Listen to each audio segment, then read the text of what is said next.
All right, welcome everybody to today's LinkedIn Live. I am Jen Lafine, and I'm so excited because I have a very, very special guest with me here today to talk about something that I think we all could use more work on, and that is building our patience muscle. So, for those of you who don't know me, my name is Jen Lafine. I am a success and mindset mentor.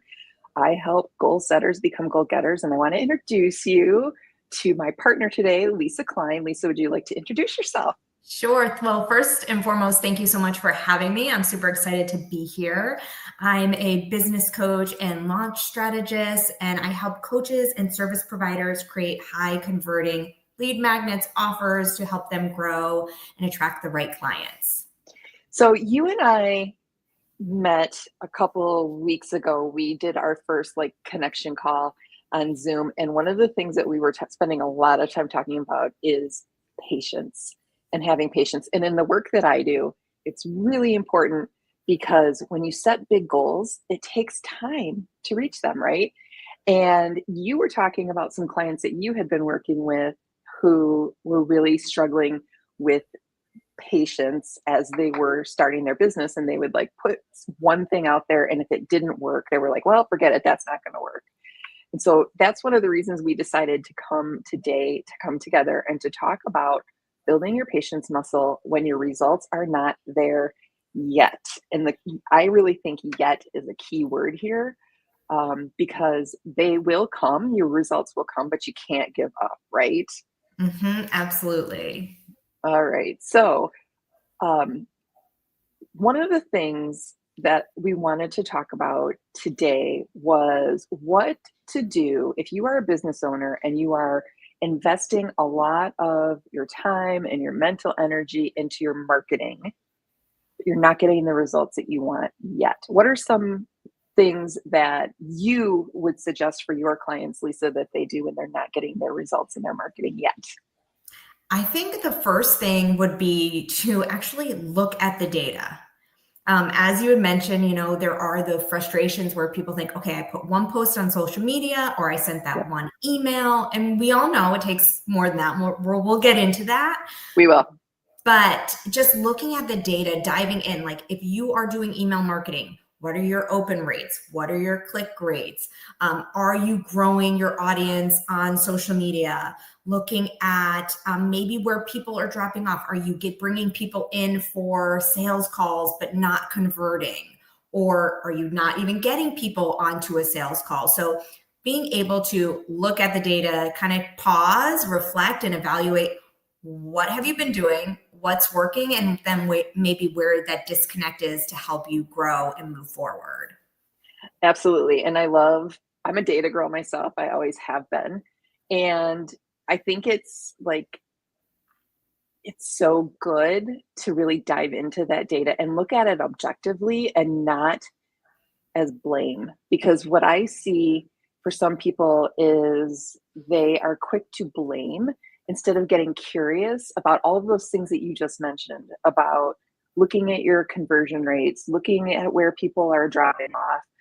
Because once you know what the problem is, you can fix it, right? Mm-hmm. And fixing it is how we eventually do get those results that we want. So, another thing that I wanted to talk about from a goal getting standpoint is this idea of pivoting versus quitting. Because some people, when they're not getting the results they want, they take that as a sign, like an all encompassing sign that what they're doing is not working and they want to quit. And in times like that, what I want to tell them is don't quit, pivot, use the data to pivot, adjust your strategy. I think that's really, really important. And when we were preparing for today, one of the things that we did is we went looking for some statistics. And so I want to share some of those stats now, Lisa, and ask if you would um, give us a little commentary on that. But before we do that, I wanted to ask if you are here for the live with us, we want to know, where are you struggling with patience right now? Because that will really, really help us tailor our conversation today. Feel free to throw that into the comments. We would love to see that you're here and let us know. And also, by sharing where you're struggling with patience, we're going to normalize that patience is something we all struggle with, and it's not just you. So if you would, in the chat, where are you struggling with patience right now? Let us know. And hi, Lisa. Thank you for saying hi and thank you for joining us today. So awesome to see you here. Lauren, I love I do too. I'm a data girl through and through, have been forever. So let's talk about some of those statistics while everyone is continuing to put their patience points into the chat. I wanted to talk about this one first because this one I thought was really interesting. This was mind blowing for me. Only 2% of sales happen at first contact. What do you think about that? Yeah. I mean, I might even say it might be lower than that now with all the noise and everything out there. But really, that means like 98% is happening after. And that's what you really want to focus on. Being consistent, the follow-up, right? Like we said before, you think one touch point and you're like, and we're sold. And that's just the beginning of bringing let the sales roll in. Bringing somebody on the journey with you. So it definitely means that follow-up and also multiple touch points, right? Yes. It's not just through email. It's not just through LinkedIn or social media. It is all the different touch points where you can reach out to people. So can you just suggest or brainstorm here what some of those different touch points would be? So like email, DMs on LinkedIn, good old-fashioned phone calls. What else would you suggest? Networking, live events. If you're on Instagram, not just posting to your feed, but in the stories. Mm-hmm. Comments. Yeah. Like, one of the things that I really like to do is I like to send handwritten notes to people because it's so rare that we get mail these days, right? That's not a bill or a postcard from someone who wants to like mow your lawn or buy your car, extended warranty on your car. I get a lot of those. So that's yeah. My daughter right now is in the process of touring colleges. And yesterday in the mail, she got a postcard from the tour guide thanking her for the visit. I'm like, this was such a nice touch, right? Like not expected and definitely makes them stand out. So I love that you said. And she will remember that as she's going into her decision about what college to attend, I'm sure. So the other thing too about this 2% of sales happen at first contact, think about yourself. Everybody who's listening either live or on the recording, how many times do you buy the first time you have contact with a marketing touch point? And I'm not talking about going to Amazon and instantly adding things to your cart and then buying them. Okay, that's a totally different other story. I'm talking about when you are in somebody's marketing funnel, how often is it that you buy at the first touch point? I know I don't. Mm-hmm. I don't. And so that statistic of 2%, I want to try to remember when I send out my emails to people and I'm like, okay, let the sales roll in. It doesn't happen like that, right? Yeah. So I don't do it. And so I shouldn't expect other people to do it. All right, let's talk about this one now. This is really a good follow-up. It takes 7 to 20 touches to make a sale. Mm-hmm. Mm-hmm. What do you think about that one?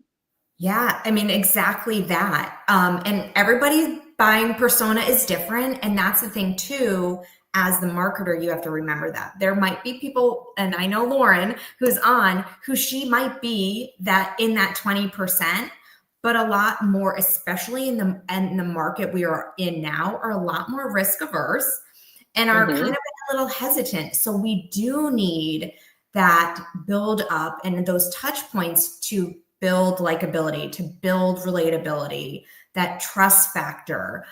So I feel like we had said, you really need to do a little bit more than maybe what has been done in the past. And again, this comes back to the different touch points, right? Like send them an email, make a phone call, send them a text message, send them a letter, right? Like different kinds of ways, because 7 to 20 touches, can be a lot. However, we all get our attention grabbed in different ways. And so we just talked about getting a letter in the mail. It's a rarity to get a letter in the mail. So that would be a very, I would think, impactful touch point for some people. So, let's go on and talk about this one. 90% of consumers say authenticity matters when choosing which brands they support. What do you think about that one, Lisa?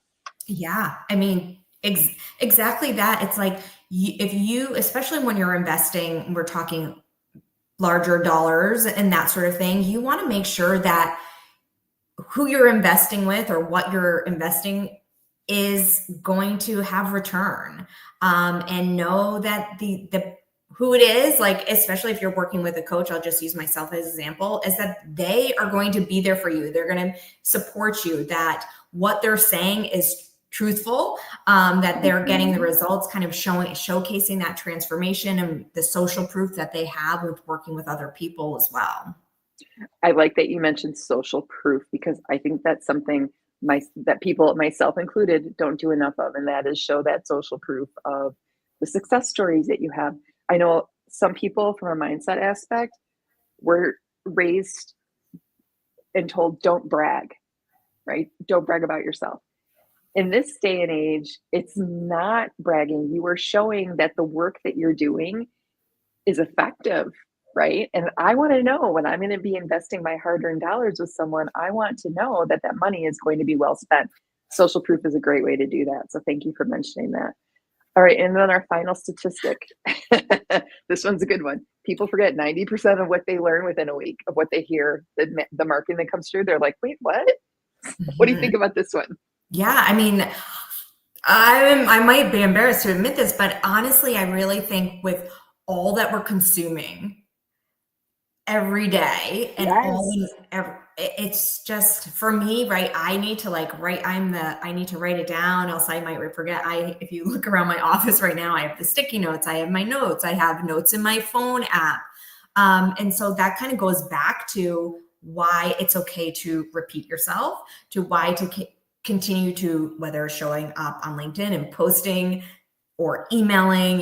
Email series and sequences are no longer just one email. It is multiple to get that out, Hmm. because you want to keep sharing your story and keep sharing what you have to offer.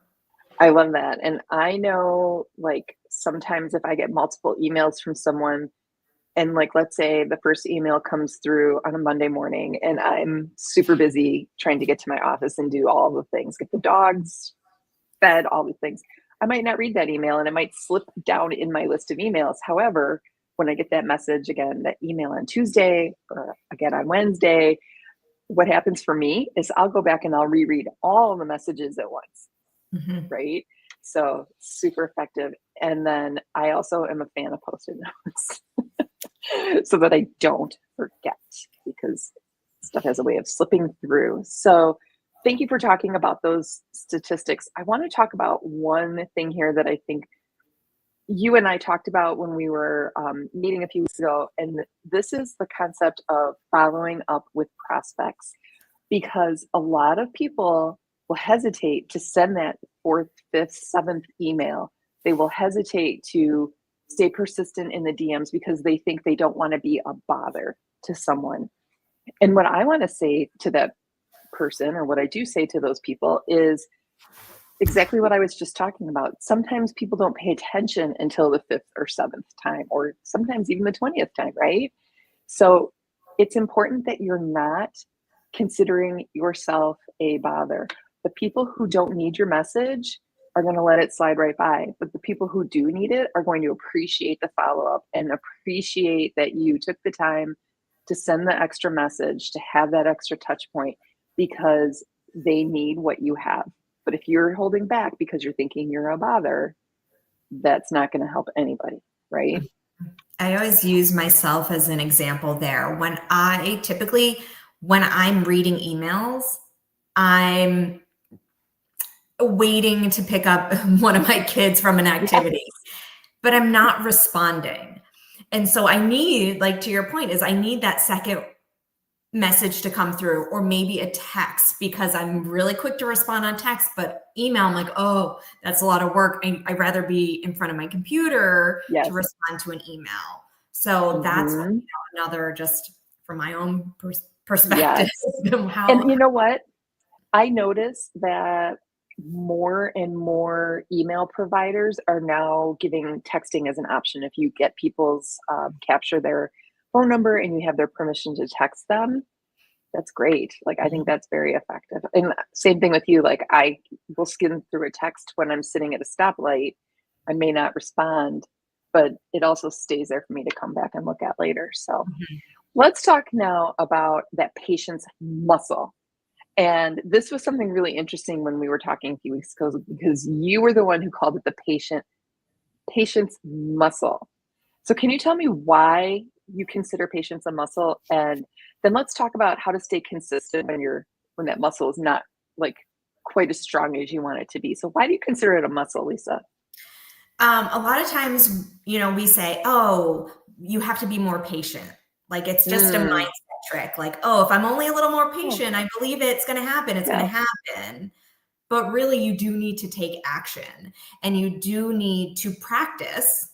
And that's why I say, like, build that patience Mm. muscle where you're training yourself that you can show up consistently, that you can put in the reps, that you can maybe even manage those thoughts that creep in, redirect some of that frustration, like we talked about before, instead of just saying, oh, kind of that blame. Like, no, you need to look at the data and then do something about it.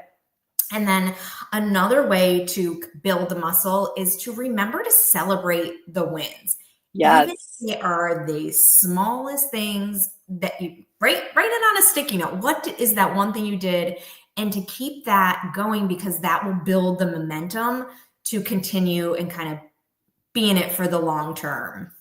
I love that. I love that. So I like to think of it in my business, and I've heard a couple people use this analogy, but I like to think of it as planting seeds and building a garden, which this is the perfect time of year to use this analogy because it's warming up, spring is here, we're going to all start planting seeds in the garden, right? We're going to plant those seeds and we're going to nurture them through maybe our email sequences, our weekly newsletters, our content on LinkedIn, whatever it is. We're going to nurture them, give them the right conditions, and wait for them to grow. Okay. If we are not patient gardeners, whether it is an actual garden or our gardens that we're growing in our clients, we may be tempted to dig up and see if the seed is sprouted yet, right? It sounds ridiculous, but we do it all the time.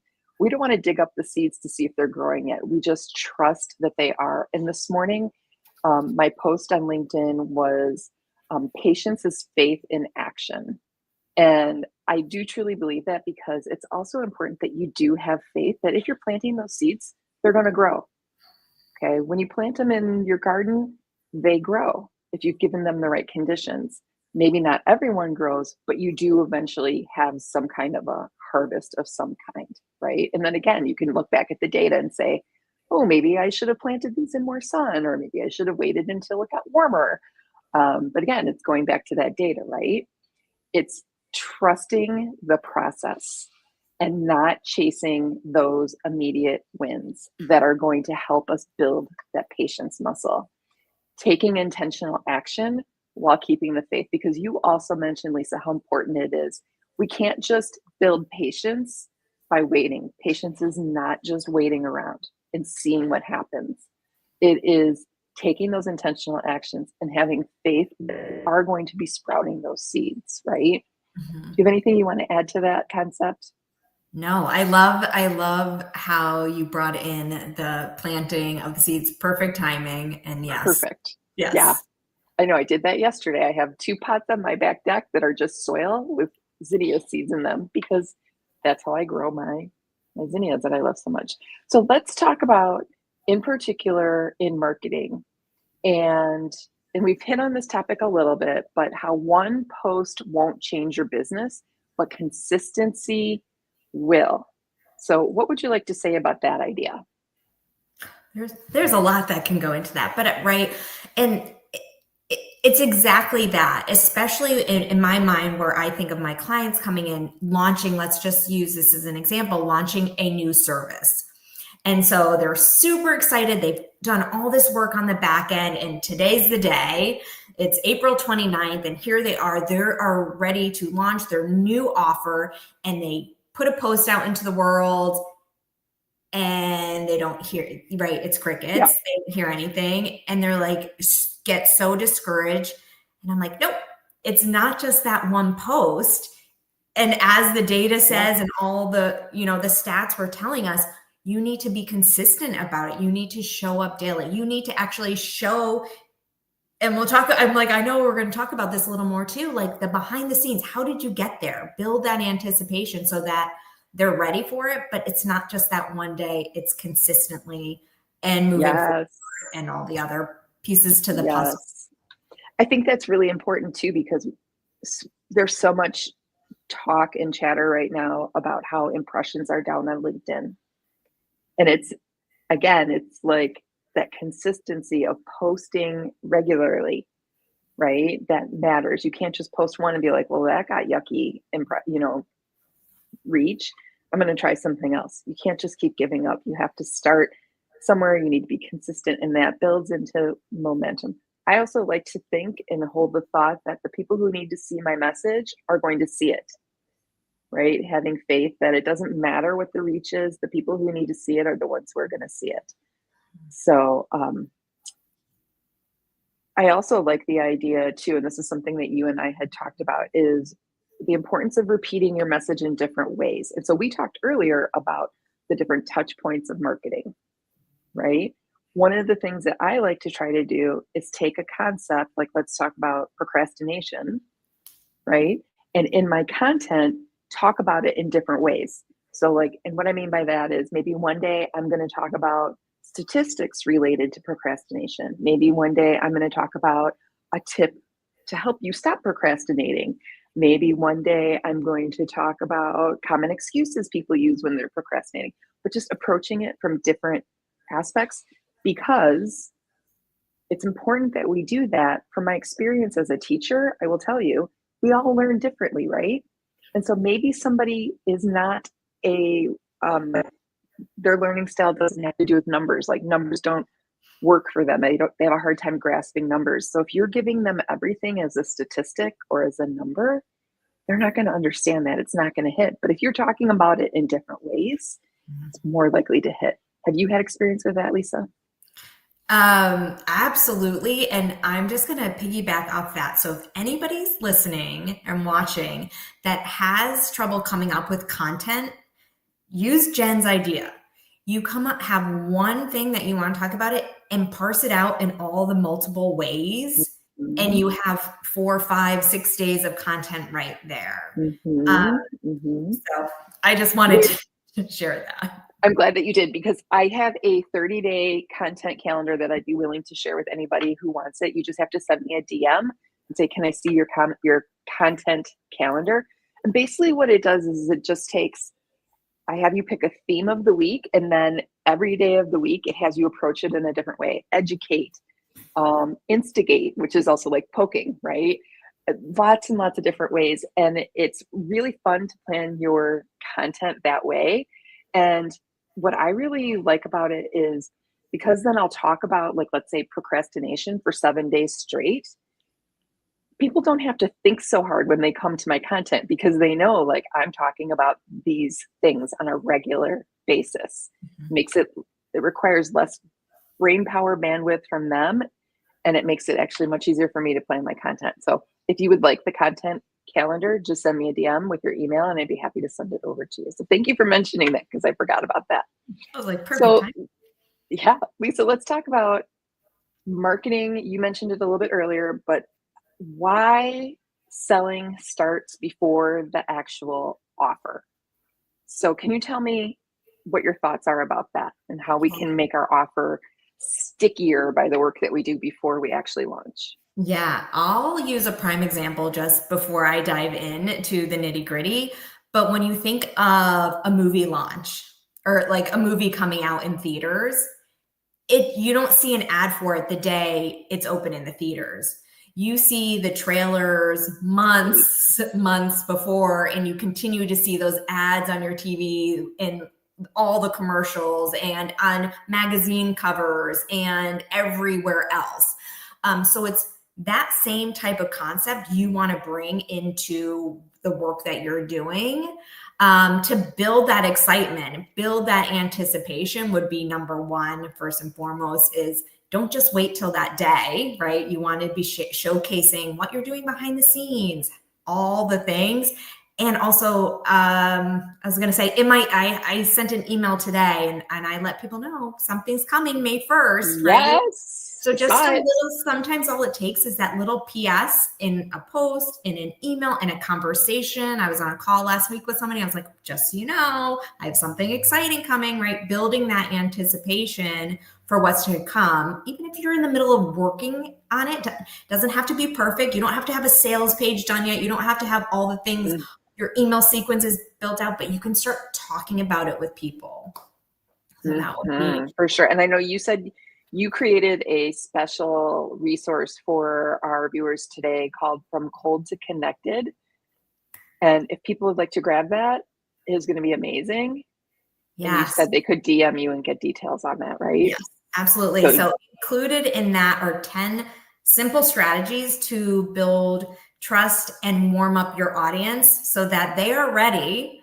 They have that already built in so that when you are, especially in the process of launching or just in anything you're doing, it doesn't have to be launching something new, just be your regular day-to-day offers, that they are warm and maybe even a little bit hot.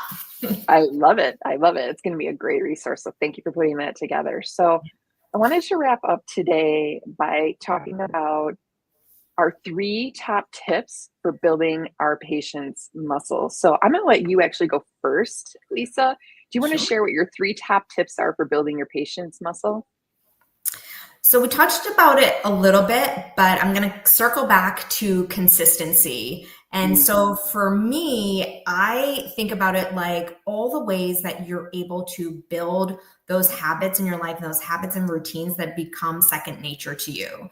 So for example, many of us have an exercise routine. For me, I wake up in the morning, I work out, I get it done. It's a habit. I don't think about it, I just do it. And the same thing with creating content. Jen might already have this too because of her content calendar that she's so generously offering to all of you. But I set a regular content schedule. I have mhm. create content for the month and I batch things, right? And so it's just kind of done without me thinking about it. I know on this day is when I'm going to plan for the month. On this day, I'm going to write my captions for the week. Meal planning, the same thing. Sundays are my meal planning and grocery shopping day. So building that consistency through simple habits is really helpful. And it's not, success isn't what comes from what you do, every once in a while. It's what you do regularly every day. I love it. I love it. I believe that 100% as well. So my top 3 tips, and remember, I'm approaching it from a mindset standpoint. So mine are a little bit different, but my first tip is to help build your patience muscle, doubt your doubt. And that's something that I talk about quite a bit because remember that your doubt is going to tell you that whatever it is you're doing is not working. And that simply is not true because, like we talked about, it takes 7 to 20 touch points. People, 98% of people don't buy on the first touch. So when your doubt is telling you what you're doing is not working, don't believe it. Keep going. Number 2, reconnect with your why and remember why you started. Don't give up so easily. There was a reason why you started. If you have a strong why, that why will help carry you through that messy middle while your patient's muscle is growing. Okay. And number 3 is approach the data with curiosity. I'm a huge fan of curiosity. Ask yourself, what can I learn from what I'm seeing here? It's important that when you're looking at that data, you're not judging, right? Our primal brain is going to want us to judge. It doesn't want us doing things that are going to help us grow. So it's important that you get curious and you look and wonder, what is it that I can determine? What can I possibly try that's different? So those are my 3 tips I wanted to offer because you had a great offer as well. I offer a free clarity call with anyone who is interested. Just send me a DM. What we'll do in that clarity call is we can talk about your patients. We can talk about how you can develop the mindset of being a more patient person when it comes to your success. I would love to chat with anybody about that. So Lisa, thank you so much for being here with me today and talking about one of my favorite topics, patience. I know it's something we could all use help with. So I appreciate you being here. Is there anything else you wanted to add before we wrap up for today? Well, thank you again for having me. I so appreciate it. The one small addition, I would say, always come back to prioritizing yourself and your health. So Mm, you need to take that break, be intentional, take care of yourself first and foremost. so important. So important. And have patience with yourself and your self care too, right? Exactly. All Exactly. right. Everybody, thank you for being here with us today. Whether you are here live or watching the video after, feel free to reach out to Lisa Klein or myself with any questions that you have. We are here to help, and we will see you again real soon. Thanks for watching today, everybody. Bye bye. Thank you.